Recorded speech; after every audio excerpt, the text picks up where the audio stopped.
ফতুয়া দেয়, তুই কাফের, তুই কাফের, তোর নানা কাফের, তোর পীর সাহেব কাফের, তোর এই কাফের পীর সাহেব মারা গেলে যে এখানে কবর দিবে, ওই কবরের উপরে যে ঘাস জন্মাবে, ওই ঘাস যে গরু খাবে, ওই গরুর যে দুধ খাবে, ও কাফের। আছে না এরকম ফতুয়া? নাইস ওয়াচ, ইসলাম প্রচারে এক ধাপ এগিয়ে। প্রশ্ন করেছে জাকির নায়েক সম্পর্কে জানতে চাই। তো বছর ধরে উনি আলোচনা করে এখনো জানেন না ওনার সম্পর্কে। কিছু কিছু আলেম ডাক্তার জাকির নায়েককে কাফের এবং ইহুদিদের দালাল বলে। মাশাআল্লাহ, এই কিলাকিলি বাংলাদেশ থেকে যাবে না আর। এগুলো খুব খারাপ অভ্যাস, আরেকজনকে কাফের বলা, মুশরিক বলা।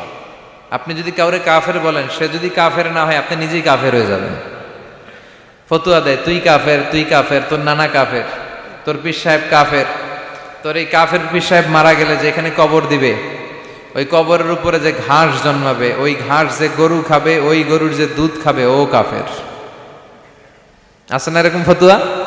জাকির নায়েক হচ্ছে কম্পারেটিভ রিলিজিয়ান, তুলনামূলক ধর্মতত্ত্বের একজন পণ্ডিত ব্যক্তি। তার কথা শুনে অনেক হিন্দু, বৌদ্ধ, খ্রিস্টান, হাজার হাজার অমুসলিমরা কালেমার বাণী শুনতে পেরেছে, আলোর দিশা পেয়েছে, ঠিক কিনা? হাজার হাজার লোককে মুসলমান বানাইছে উনি। আপনি বানাইছেন কয়জন রে? যে ওনারে কাফের ফতুয়া দিল, ওনার হাতে শাহাদা বাক্য পাঠ করেছে কয়জন? আর জাকির নায়েকের হাতে হাত রেখে হাজার হাজার লোক কালিমা পড়েছে। অনেক বিষয় আছে যেগুলো অনেকে ওইভাবে উপস্থাপন করতে পারে নাই।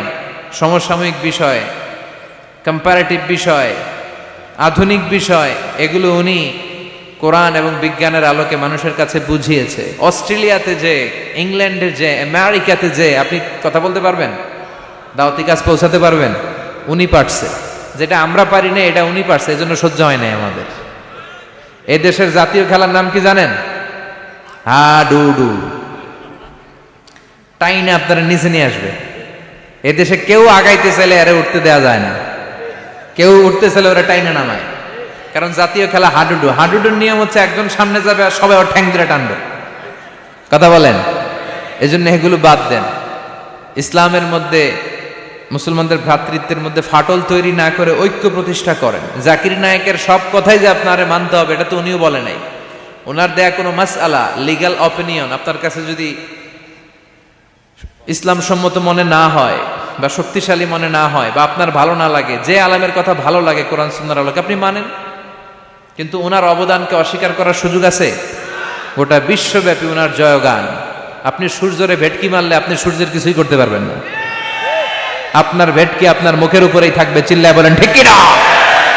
গোটা বিশ্বব্যাপী আল্লাহ ওনার সম্মান মর্যাদা দিয়েছে। আপনি কি করবেন? হাজার হাজার লোক ওনার হাতে হাত রেখে কালিমা পড়ে মুসলমান হয়। আমরাও নতুন নতুন অনেক জিনিস ওনার কাছ থেকে শিখি। আগে এগুলো বুঝি নাই, শিখতেছি। অনেক ভালো জিনিস আছে।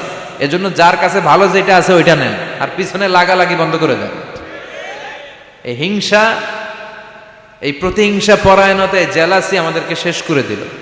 আমরা যে ভাই ভাই, মুসলমান যে ভাই ভাই, এই শিক্ষাটাই আমাদের মধ্যে নাই। আসুন ভ্রাতৃত্বের বন্ধনকে আমরা অটুট রাখি, আর বিপদে আপদে আল্লাহর উপর ভরসা রাখি।